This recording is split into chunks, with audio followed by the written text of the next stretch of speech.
last week to 10 days in this country have been truly frightening and disgusting to witness.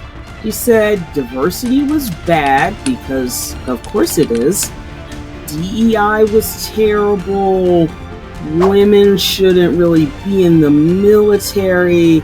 Americans should be scared. Very, very scared. Especially if you live in a blue state. The Republican Congress has already started punishing blue states in the government shutdown to show the blue states who's in charge and who's boss and how they can take away their money when they feel like it. This administration is all about vengeance. It is being slashed and burned to the ground by this administration. America can never be what it was before the second term of this man started. Just so everybody understands, there will be no going back. Hello, and welcome one and all to the Brick City Brown Chick YouTube show. I am your host, the aforementioned Chick. For those who ask, Brick City is Newark, New Jersey, my beloved hometown, where I was born and raised. And the Brown Chick, well, hopefully that part is obvious. On this show, we talk everything. We talk politics, we talk race, we talk music, which is my personal favorite, fashion, trends, whatever is on my mind that particular week, that is what we'll be talking about. So whether you found this page on recommendation or if you're an OG and you've been here for a while, I welcome one and all to my world, the world of the Brick City Brown Chick. Hey everyone, welcome back to the Brick City Brown Chick show. I am your host, the aforementioned Chick, and today's topic is the disintegration of America. It is the week of October 1st, so happy October, everyone. And the last week to 10 days in this country have been truly frightening and disgusting to witness. We saw the Secretary of the Department of Defense. I refuse to call it the Department of War. That's stupid. We watched him talk to all of the military generals in the United States that they made fly in from all over the world to sit in this conference room in the Pentagon and listen to the Secretary of Defense talk for over 70 minutes. And in that time, what did he have to say? He said diversity was bad because, of course it is. DEI was terrible. Women shouldn't really be in the military. That we're going to bring back the essence of soldiers and war. And we're going to get rid of fat people in the military. And then the president came in and said, listen, if you people don't like what I'm saying, you should probably leave.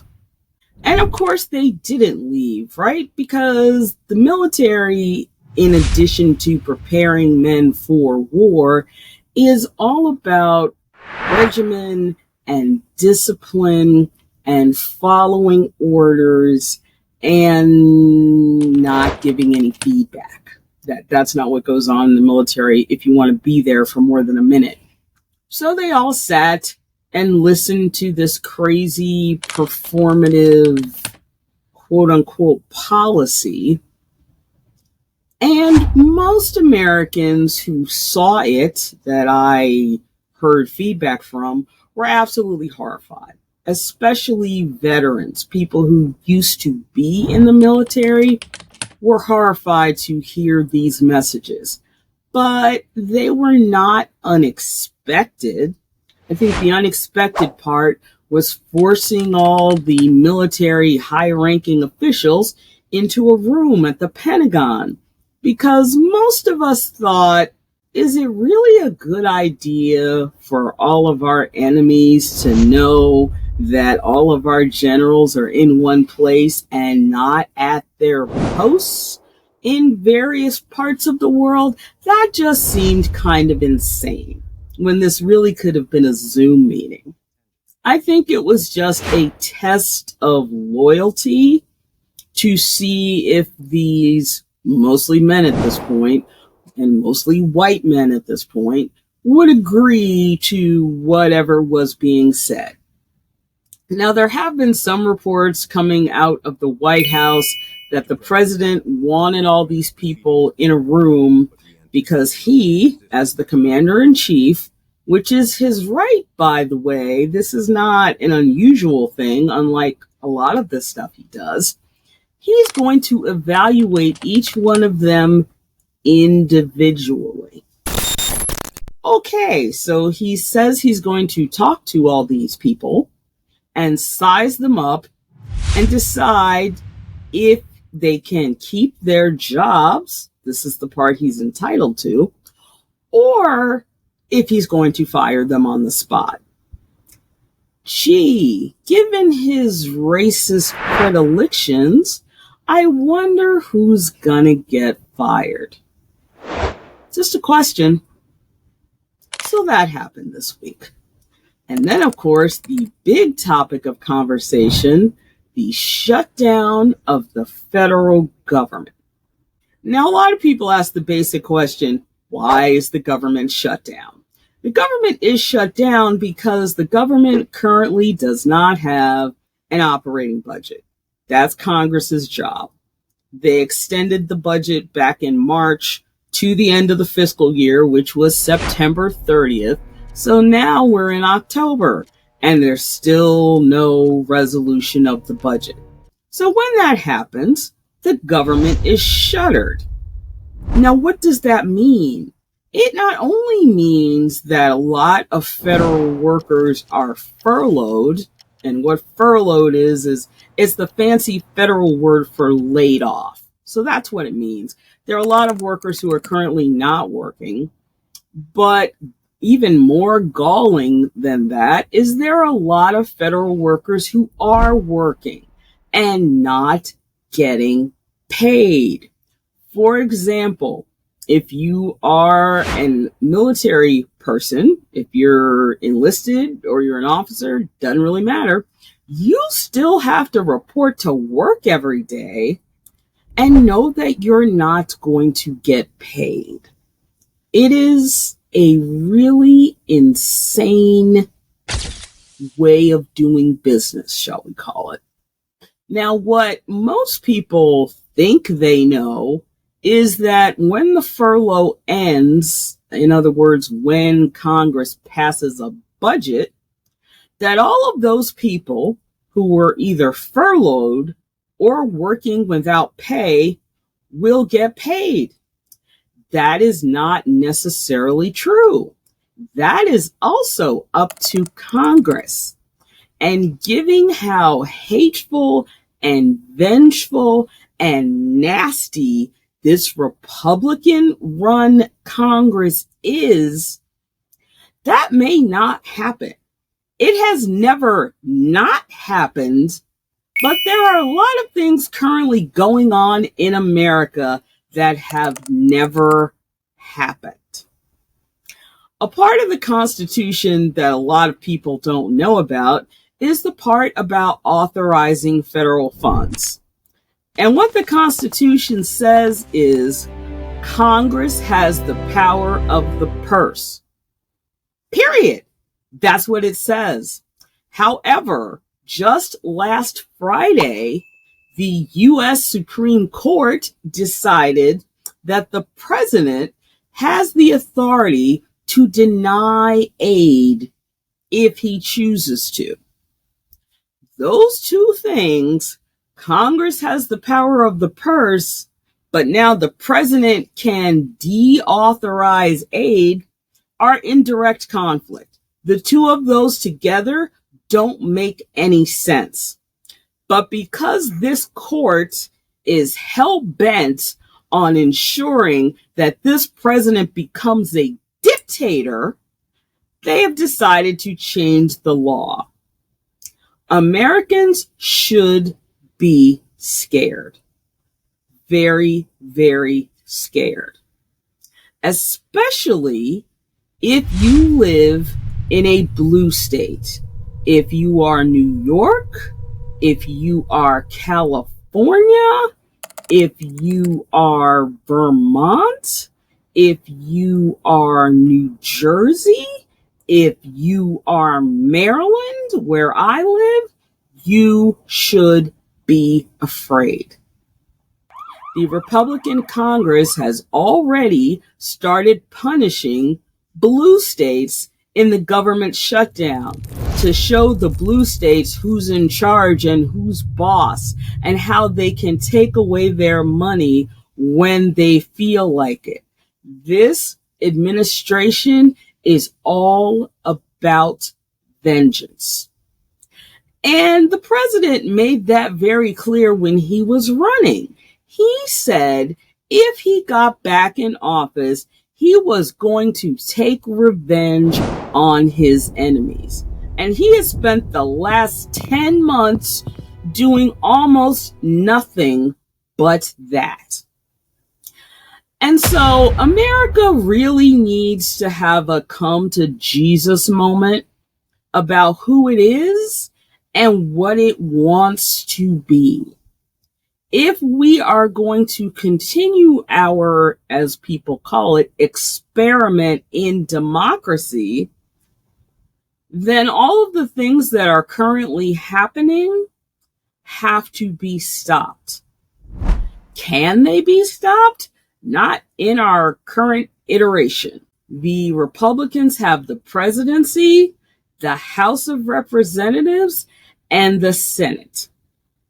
It is fascinating to me how, given that reality, the Republicans are still running around screaming that the shutdown is the Democrats' fault.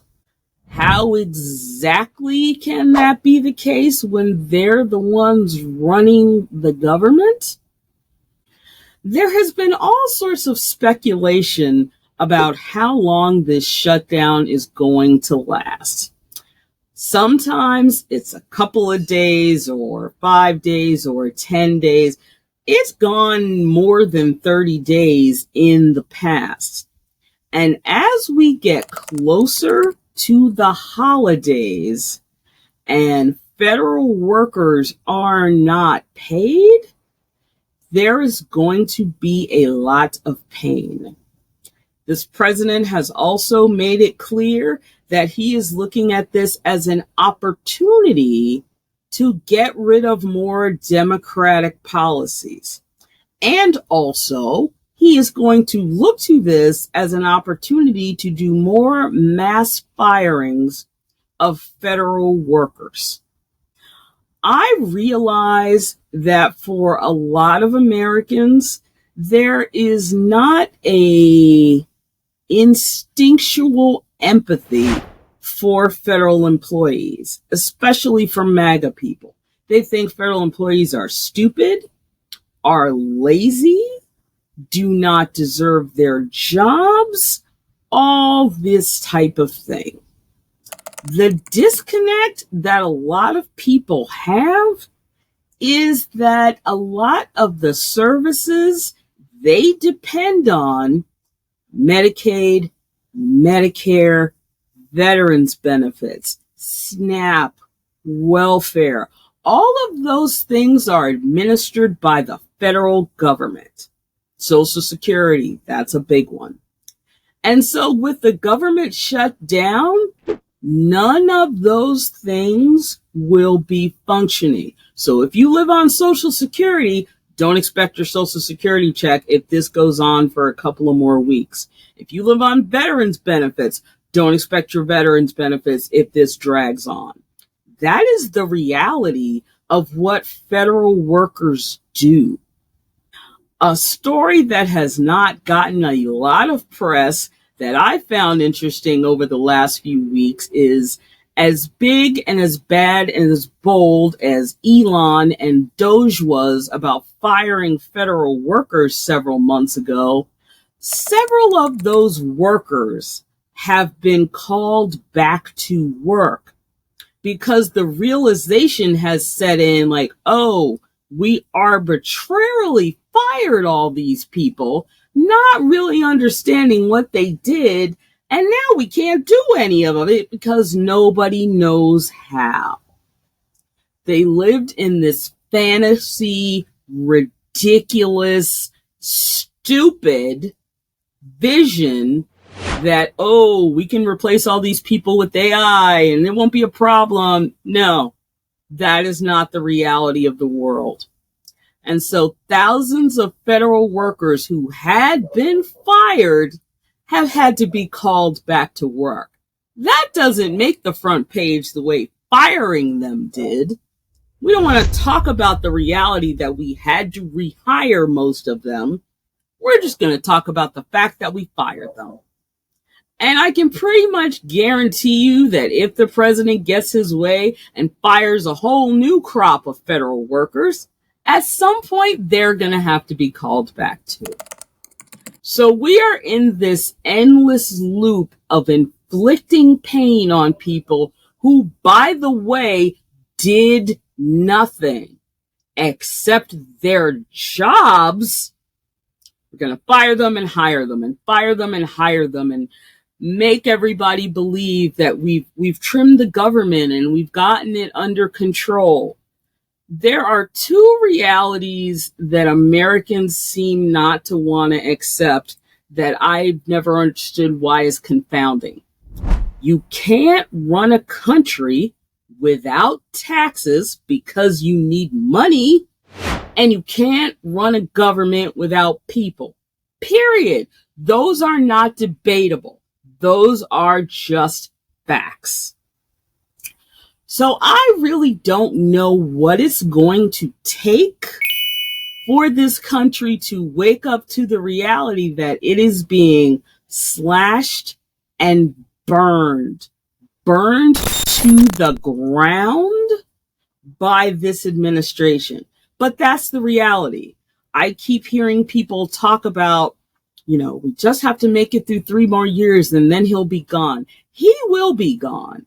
But the policies and procedures that he has either blown up or inflicted, and I do mean inflicted, will not be gone with him. People keep talking about when he's gone, we can go back to the way it was. America can never be what it was before the second term of this man started. Just so everybody understands, there will be no going back. This president and the Heritage Foundation, who wrote Project 2025, have America in a vice. And America either needs to decide it's going to get the vice off and get free, or it's going to let itself be squeezed to its inevitable end. That is this week's episode. I want to thank you all for joining me, and I'll see you again next week. Take care.